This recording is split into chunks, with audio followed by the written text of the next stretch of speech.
নমস্কার বন্ধুরা, আমার একটা নতুন ভিডিওতে তোমাদের সবাইকে জানাই অনেক অনেক স্বাগত। আজকে আমি তোমাদের সাথে একটা ভিডিও শেয়ার করব, সেটা হলো রথের দিনের ভিডিও। এটা হলো সকালবেলা, এটা আমার ছেলে মানে দুই ছেলে বসে বসে টিভি দেখতে বসে পড়েছে। তাড়াতাড়ি এখন থেকে উঠতে হয়েছে কারণ সুপ্রিয়র অফিস আছে, অফিস বেরিয়ে আমি পুজোর জোগাড়যন্ত্র শুরু করব।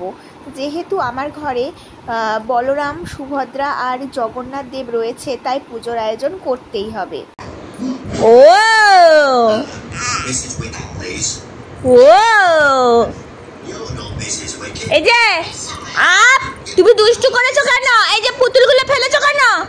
হ্যাঁ, ও ও এ তো শোনেই না কথা। আপ আপ ও ও এই যে আপ আপ আপ ও না, তুমি পুতুল ফেলেছো, এই যে পুতুলগুলো সব ফেলে দিয়েছো। ও ও এই যে তোমার দাদাকে একবার চোখ লাগালেই কাঁদতো, তুমি তো পাত্তাই দাও না, পালালো। তো তারপরে দেখো সমস্ত কাজ কমপ্লিট করে আমি এখন পুজোর কাজ করতে চলে এসেছি। আর তার জন্য নিরামিষের বাসনগুলোও বের করে নিয়েছি, কারণ আজকে বানাবো মালপোয়া। যেহেতু এই সময় মানে রথযাত্রার দিন ঠাকুরকে কিছু একটা ভোগ দিতে হয়, আর খাজা বানিয়ে দিলে সবচেয়ে ভালো। তো আমার কাছে সেরকমভাবে উপায় ছিল না খাজা বানানোর, তো আমি ভাবলাম সহজভাবে একটু মালপোয়াই বানাই, মালপোয়া বানিয়ে ঠাকুরকে নিবেদন করি। তো সেই অনুযায়ী সকালবেলা উঠে সমস্ত প্রিপারেশান শুরু করে দিয়েছিলাম। আজকে নিরামিষই বানিয়েছি, সুপ্রিয়কে নিরামিষই দিয়েছি। আর এই যে আমার মালপোয়া তৈরি হচ্ছে, আমি খুব একটা ভালো যে বানাতে পারি তা নয়, মোটামুটি কাজ চালানোর মতো এবং মোটামুটি টেস্টি বানানো হয়, যেটুকু দরকার সেরকমই বানাই। তো আজকেই ওরকমভাবেই একটু বানিয়ে নিচ্ছি, ঠাকুরকে নিবেদন করব। আর দুটো বাচ্চাকে সামলে আর এই সমস্ত করার মতো এনার্জি সত্যি প্রত্যেক দিন হয়ে ওঠে না।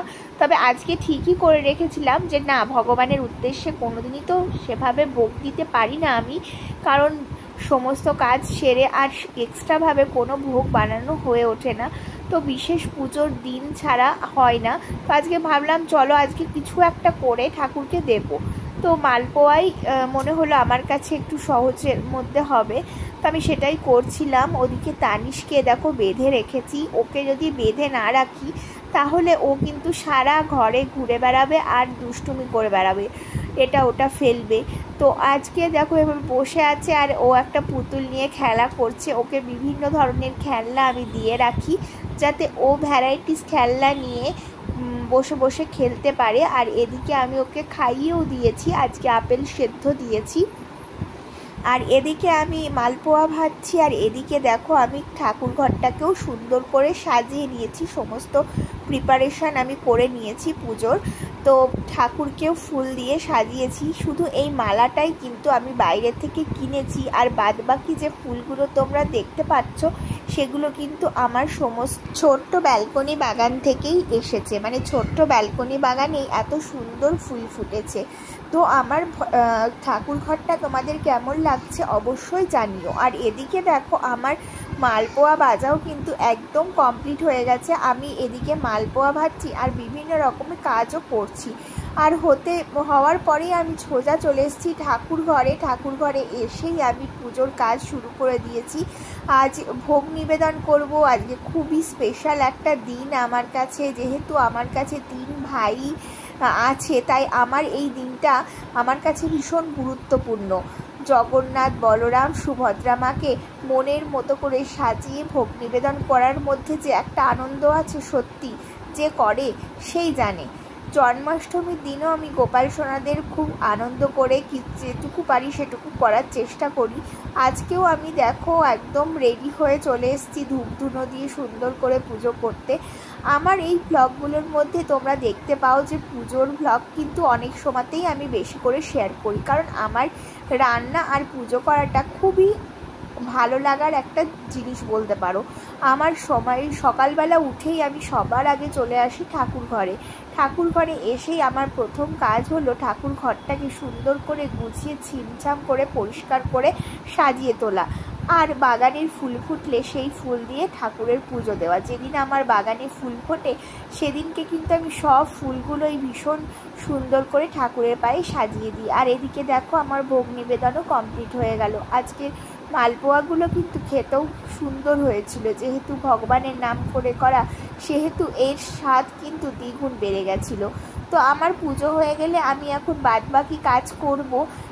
এদিকে আমার পুজোও কিন্তু কমপ্লিট হয়ে গেছে, এবার শাকটা বাজিয়ে দিলেই পুজো একদম কমপ্লিট।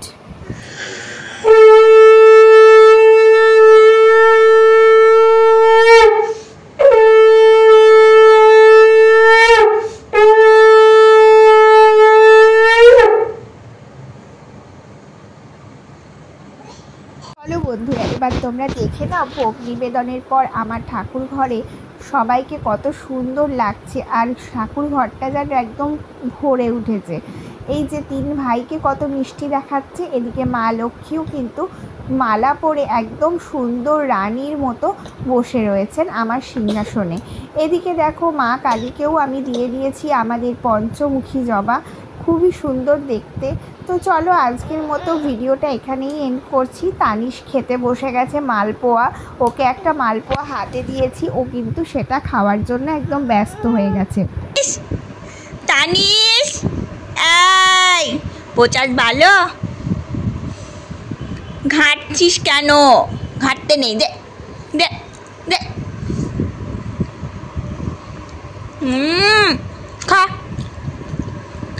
খাও খাও, ওটা খাও, ওষুধ ফেলতে নেই, খাও। ছি ছি ছি।